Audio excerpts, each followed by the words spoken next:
guilty of this.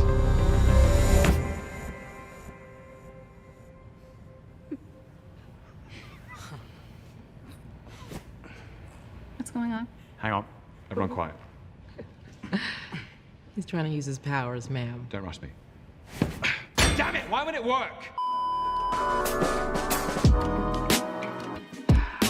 Hey guys, so with the introduction of a new legend for Season 10, which is most likely Seer, I thought it would be a good idea to show you guys what all the other leaked legends are and what their abilities are. So here are all the leaked legends we have so far. We have Blisk, Ashe, Seer, Jericho, Firebug, Husseria, Nomad, Immortal, Downfall, Reckoner, and Conduit. However, I will be leaving Ashe and Seer's abilities out of this because you've probably heard about them like 2 billion times by now. But if you haven't heard about Seer or Ashe's abilities yet, I have linked some videos below that you can check out. Now first up is Blisk. So for the passive we have Interrogation, which is when you execute an enemy, it will reveal the location of their other teammates for 10 seconds. For his tactical we have a Throwing Knife, which deals 20 damage when it hits the target, and it also marks the target. And when you kill a marked target, you get double the credits. For ultimate we have Payday, which makes it so that the kills you get from your squad award credits, and you can then spend these credits on powerful supplies. So based on these abilities, it seems like Blisk will have access to some kind of shop that him and his teammates can spend credits on, and maybe you can call an airdrop or something with all of the items that you bought. Now I know we've gotten some leaks before where you can see Blisk's ultimate ability be a Titan being called down. However, I don't really think that they are going to be adding a Titan,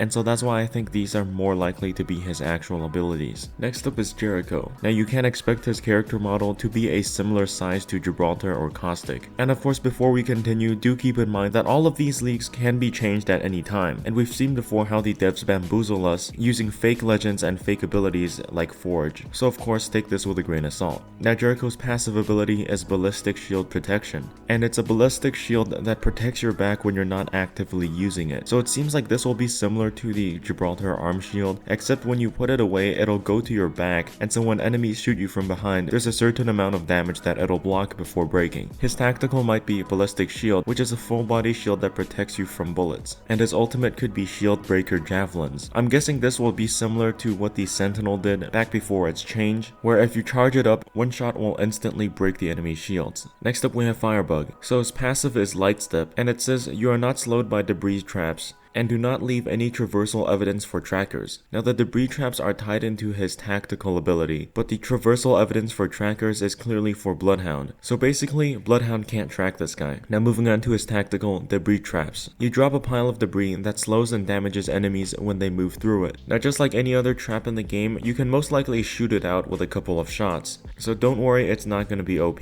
And for his ultimate, we have Skiltron Barrier Grenade. It instantly creates a spiked barrier made from a rapidly hardening resin. And of course, since it is a spiked barrier, enemies should be taking damage when they run into it or try to climb over it. Now for Husseria. His passive is Shotgun Kick. So when you melee doors or enemies, you fire a shotgun that's on your leg. However, this does require shotgun ammo, and using this ability grants you a brief speed boost. This is a very interesting passive in my opinion. So I'm guessing that when you melee doors, you can either one-shot the door, or you still need 2 kicks, but after you break down that door, you'll do damage to the enemy behind that door because the shotgun on your leg fires. Because if this does get added into the game, this can definitely change up the meta of closing a door and standing behind it to pop a shield battery, as the enemy can't do anything about it. Unless they throw a grenade or kick the door down, of course. But then that just gives you time to either finish healing or pull out your close range weapon and pop them the moment they peek that door. His tactical is Flashbang, which is it throws a grenade that briefly blinds and deafens opponents. I'm already getting some CSGO flashbacks. And his ultimate is a concussive breaching charge. You place a breaching charge that fires a sonic wave through walls to destroy traps, force open doors, and disorient enemies. So it seems like this will be similar to the Crypto EMP, but in this case you have to place it on a wall, and the area of effect is probably in one direction.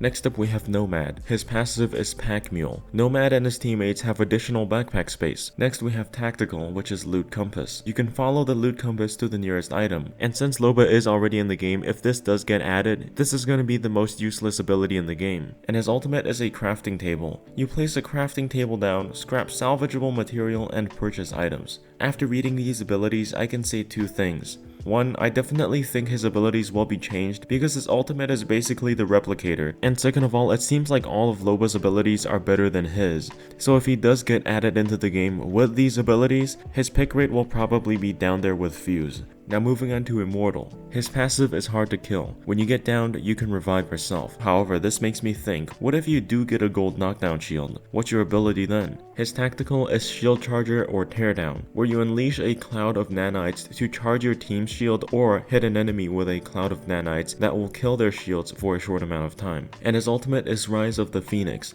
restores your health and shields to full, and gives your nearby teammates 30 seconds of self-res. Now this is very similar to that one ability from Dummy's Big Day, where your ultimate instantly charges the shields and health of your teammates. The only difference is that that ability was instantly activated, and this ability takes 8 seconds to charge up.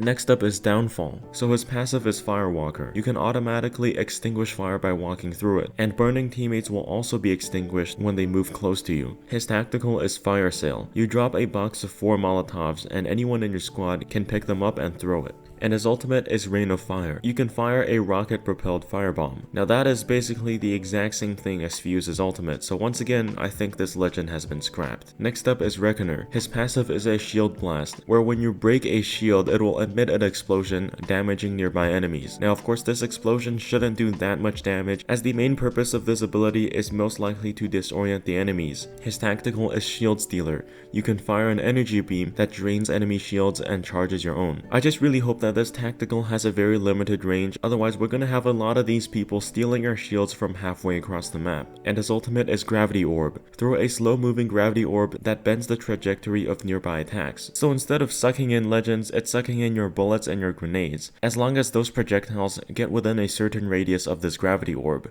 And finally, the last legend is Conduit. This guy loves sacrificing his own health to help teammates. His tactical is a Arc Flash, which deals damage to Conduit's shields, but gives his targeted allies an overshield. So let's say you have a purple shield and your teammate has a red shield. Well, you use the overcharge ability and it takes away 25 shields from you, but it adds 25 shields to your teammate, so now they have 150 hit points shield. I think that this overcharge effect gradually fades away, so maybe every second you lose one of that overcharged shields, so after 25 seconds you go back to your normal shield health. Otherwise, this ability would be overpowered. For passive, we have Capacitance. Conduit's base health is 50 health and 50 shield instead of 100 health, and Conduit naturally regenerates shields over time. So basically this guy is a shield god. Making his base health 50% shields means that even without an Evo shield, he can heal up 50% of his health at all times, unlike Octane or Wattson, where they can only heal either their shields or their base health and they can't heal both. And of course, since all his abilities are shield related, his passive shield regen should be twice as fast as Wattson's, or even as fast as Octane's health regen, which is 1.5 HP per second. Now his ultimate is Short Circuit. He channels his shields into a giant arc ball that flies across the battlefield and steals shields from enemies. But my only question is, how many shields will it take from Conduit? Will it only take these shields from his armor, or will it also take that extra 50 shields from his original health bar? But anyways, I'll see you in the next video, brothers.